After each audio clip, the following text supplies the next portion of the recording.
Hey guys, welcome back to my channel. In today's video I want to talk to you about the new Huda Beauty Naughty palette and the problems that I found, and I will talk about that in great detail with you in this video. But first, make sure that you are subscribed to be entered in giveaways.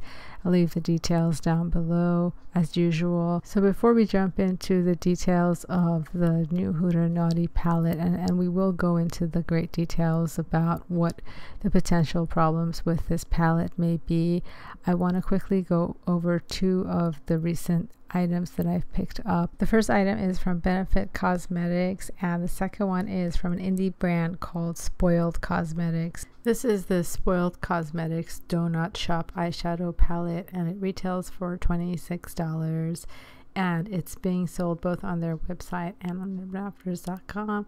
And as you guys can see, the product is definitely not worth $26. Maybe if you have this is not really made for makeup lovers. I think this is made only for collectors or people who are interested in gifting donut shaped packages. And so let's move on to Benefit. Now Benefit over the years has come out with several different packaging, but this year they decided to stick with these tube shaped packagings. And of all the products, the gift sets that they came out with this year, this was the most unique gift set because it came with a very unique lip product inside. I was definitely not excited about the other products inside, only the new and exclusive full-size Color Balm Moisturizing Lip Balm in Pink Quartz.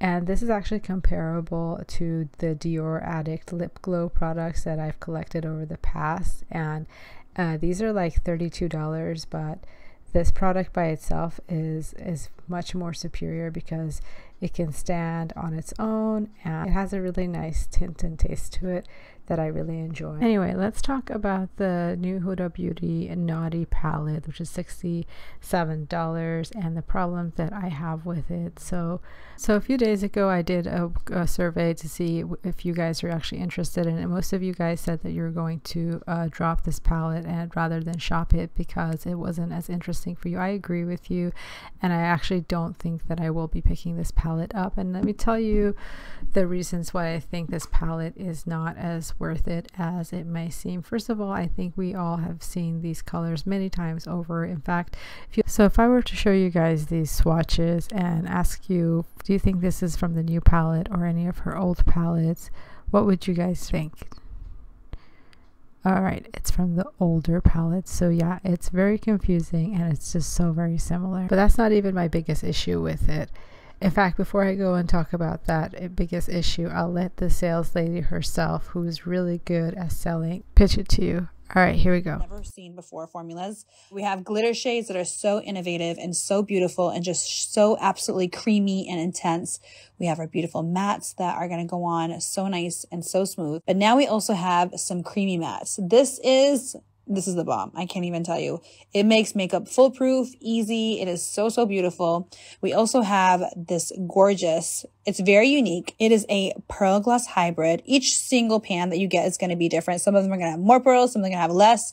It doesn't really matter because once you swirl it, you get all that goodness that you need. These are absolutely beautiful. They are marble cream and they also have shimmers in them. Some of them have less shimmers than others, so it actually looks more matte. And then some of them have this marbleized, beautiful, just mixture of pearls and pigments. They swatch like you wouldn't believe. All right, the swatches don't look that special. In fact, like I said, if you guys put the swatches for this release next to any of her older nude palette releases, you may not be able to tell the difference between the two. Differences are so subtle.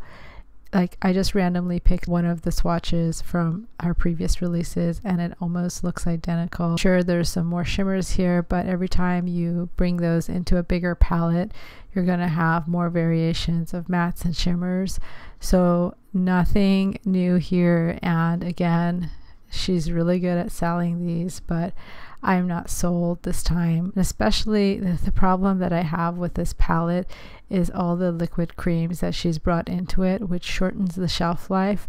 But not only shortens the shelf life, but because the application is only done by fingers, it raises another red flag. The hybrid that you see here with its gloss and these pearls may look different in each palette because they're just droplets that are dropped inside of a palette and then encapsulated with this delicious glossiness. So sometimes you might have a lot of pearl And sometimes you might have palettes with less pearl too. It doesn't make a difference at the end of the day. This one you can see has less, but at the end of the day, the gloss is really what takes over that entire shade. And that really is a texture that could be used all over your entire face. It could be used on your lids, it can be used on your cheekbones, it can be used on your lips, on your nose, on your décolleté, literally wherever you want. Okay, so I finished both of my eyes. I'm now just going to quickly grab some of this delicious gloss. You can see when you swirl your finger on it, it kind of goes like a little glossy, a little pearly. What really ends up happening when you use it is you just get pure gloss. I'm going to put it on my hand so you guys can see. You can see you get this like wetness. And the pearl. Okay, so let's talk about that wetness and the liquid glossy that she's talking about. So generally when you have to use your fingers, and most people don't always wash their hands before touching a palette, you're basically introducing your own microbes into that pan. And when it's liquid, you're actually going to cause the expiration to go faster than normal, and it often leads to a lot of acne and a lot of breakouts. Generally, when eyeshadow palettes are in powder form, they tend to last a lot longer than when they have a cream base to them, especially in this case where it's got a mixture of liquid and gloss and other formulas that require added preservatives to help them from going bad faster. It just seems like a total nightmare for anyone who dips their fingers, does lots of like finger swatches, and then transfers that to their eyes and transfers that to other parts of their body, which Huda is suggesting you go ahead and apply that everywhere on your body. It's not like you're going to use a brush for this application. And to be honest, the shimmer or the sheen that she's talking about doesn't seem that special to me. I don't know, maybe to you guys. Do you?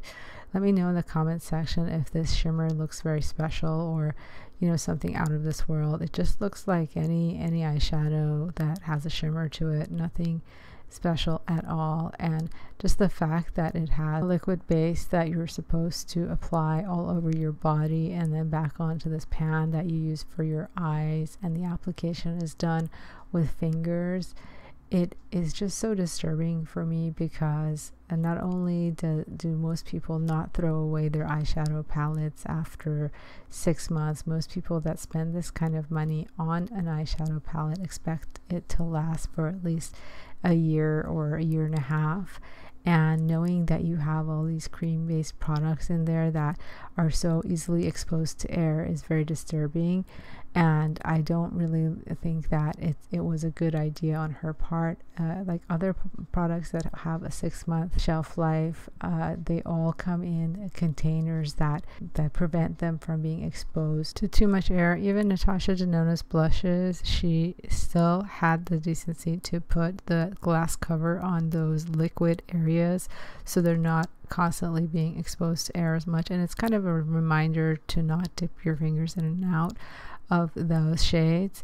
I just wasn't really impressed with Huda that much this year. Last palette I picked up from her was the Khaki Haze, and as you guys know if you've watched my channel before, it's just so easily dupable. She's really not bringing anything new. She's not Pat McGrath or Natasha Denona here. And then another selling point that she's using is these marble shades. It's in her palette. Well, we've used them before, and they honestly are kind of, sometimes they don't end up like the colors in the pan.